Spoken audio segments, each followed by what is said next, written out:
हर हवेली अपनी दीवारों में कुछ न कुछ राज छुपाए बैठी होती है। कुछ रिश्ते ऐसे जो दिखते कुछ और हैं और असलियत कुछ और।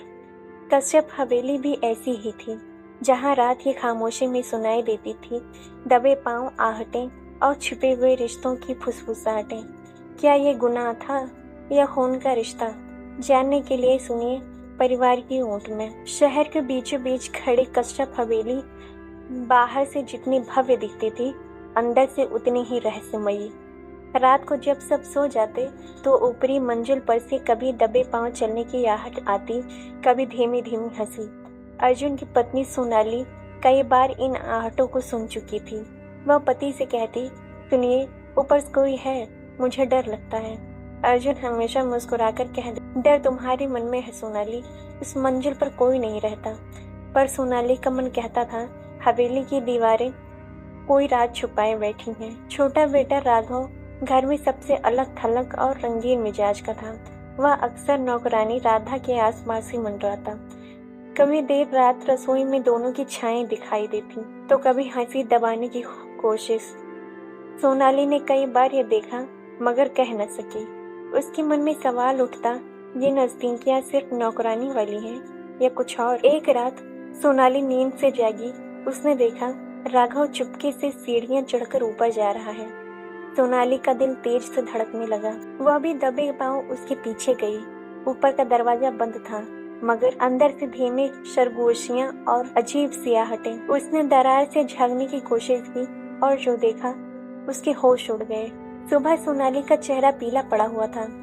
उसने अर्जुन से कहा, तुम्हारे भाई और उस राधा के बीच जो चल रहा है वो सबको बर्बाद कर देगा। अर्जुन भड़क कर बोला, तुम्हें शर्म नहीं आती? अपने ही घर पर इल्जाम लगाते। सोनाली चुप हो गई, पर उसकी आंखों में देखा जा सकता था कि उसने कोई बड़ा राज देखा है। सोनाली ने तय कर लिया कि अब वह इस रहस्य को गहराई से खोलेगी। उसने नौकरानी राधा को अकेले में पकड़ा और धीरे से कहा, तुम्हें क्या लगता है मैं अंधी हूँ? मैंने कल रात ऊपर सब देख लिया। राधा पहले तो डर गई, फिर मुस्कुराकर बोली, मालकिन, जो आपने देखा वो वैसा नहीं है जैसा आप सोच रही हैं। सोनाली तमतमाकर बोली, झूठ मत बोलो। राघव आधी रात को तुम्हें मिलने क्यों आता है? क्या रिश्ता की मर्यादा तुम्हारे लिए मायने नहीं रखती? राधा चुप रही। उसकी चुप्पी ही सोनाली के संदेह को और गहरा कर दी गई। अगली रात हवेली के मालिक विक्रम कश्यप ने अचानक देखा कि सोनाली चुपके से सीढ़ियां चढ़ रही है। वह पीछे पीछे गए और उसे रोक लिया। बहू, ऊपर मत जाओ, वहां जो है वो तुम्हारे देखने लायक नहीं। सोनाली हैरान रह गई। मतलब आप जानते हैं वहां क्या होता है? विक्रम कश्यप का चेहरा पीला पड़ गया। उन्होंने सख्ती से कहा, इस घर की शांति के लिए जरूरी है कि कुछ दरवाजे बंद ही रहें।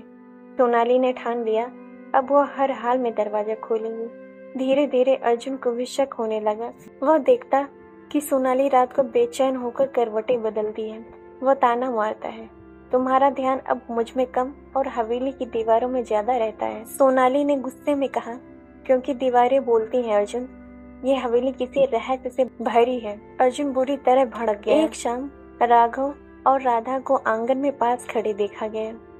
उनकी बातें इतनी गहरी थीं कि जैसे दोनों के बीच सिर्फ नौकर मालिक का रिश्ता नहीं, बल्कि कोई गहरा नाता हो। बड़े बूढ़े नौकर भी अब कानाफूसी करने लगे। ये रिश्ता खून का है या गुनाह का, कोई नहीं जानता। सोनाली की आंखें जैसे कह रही थीं, मैं सच के बहुत करीब हूँ। उस रात हवेली में जोरदार तूफान आया।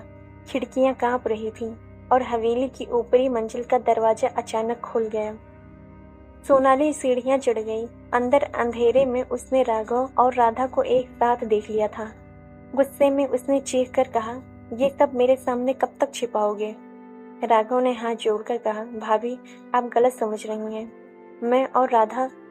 उसकी आवाज भर्रा गई।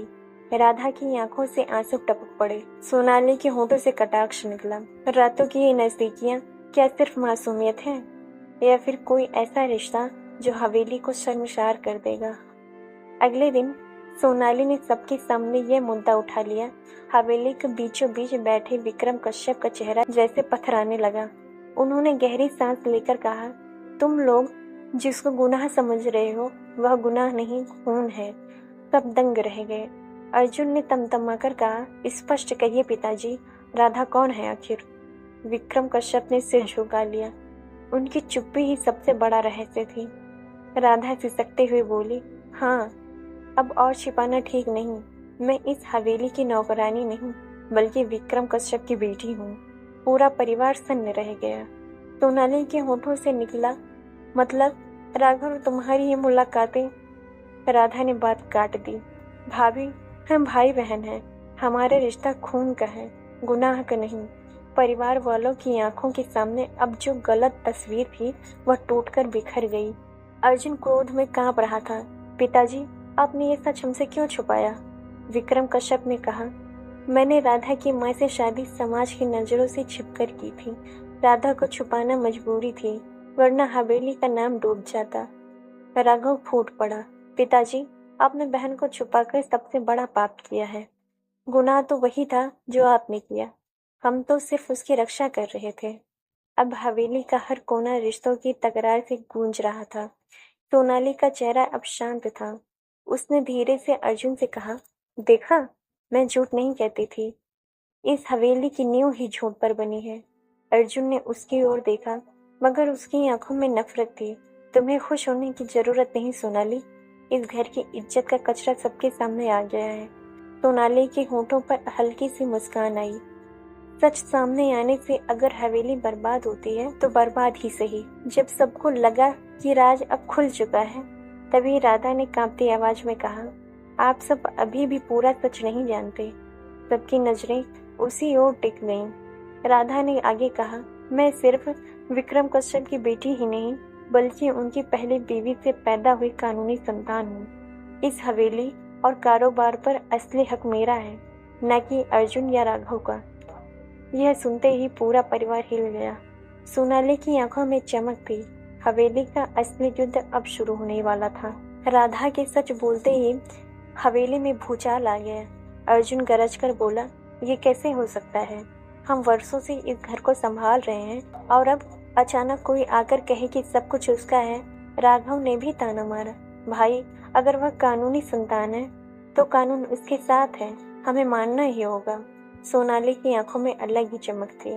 वह धीरे से बोली, जिस हवेली को तुम सब अपना समझते थे, असल में वह तुम्हारी कभी थी ही नहीं। अब घर के हर कोने में फुसफुसाहट थी। नौकर चाकर भी काना फूसी करने लगी। मालिक की बेटी छुपाई गई थी और अब वही वारिस है। अर्जुन और राघव के बीच खटास बढ़ने लगी। अर्जुन कहता, तू हमेशा से राधा का पक्ष लेते थे, अब समझ आया क्यों? राघव पलटकर बोला, कम से कम मैं सच जानता था, तुम तो अंधे बने रहे। अब हवेली सिर्फ दीवारों से नहीं, बल्कि रिश्तों से भी टूटने लगी थी। सोनाली ने राधा के कान में धीरे से कहा, तुम्हें अपना हक चाहिए ना, मैं तुम्हारे साथ हूँ। राधा ने हैरानी से पूछा, तुम मेरी मदद क्यों कर रही हो? सोनाली मुस्कुराई, क्योंकि मैं चाहती हूँ कि अर्जुन और उसके पिता को एहसास हो सच कितना भारी होता है। सोनाली का चेहरा अब साफ बता रहा था, वो इस खेल को अपने हाथ में ले चुकी है। विक्रम कश्यप बीमार पड़ चुके थे। उन्होंने परिवार को एकत्र किया और कांपते स्वर में कहा, हाँ, राधा मेरी पहली पत्नी से पैदा हुई कानूनी बेटी है। कानूनन यह हवेली और कारोबार उसी का है। पूरा घर सन्न रह गया। अर्जुन की आंखों में खून उतर आया। राघव की नजरों में मायूसी थी। सोनाली की मुस्कान गहरी होती चली गई। अब वह जान चुकी थी कि हवेली की सत्ता किसके पास जाएगी। जब सबको लगा कि कहानी यहीं खत्म हो गई, तभी राधा ने सबको चौंका दिया।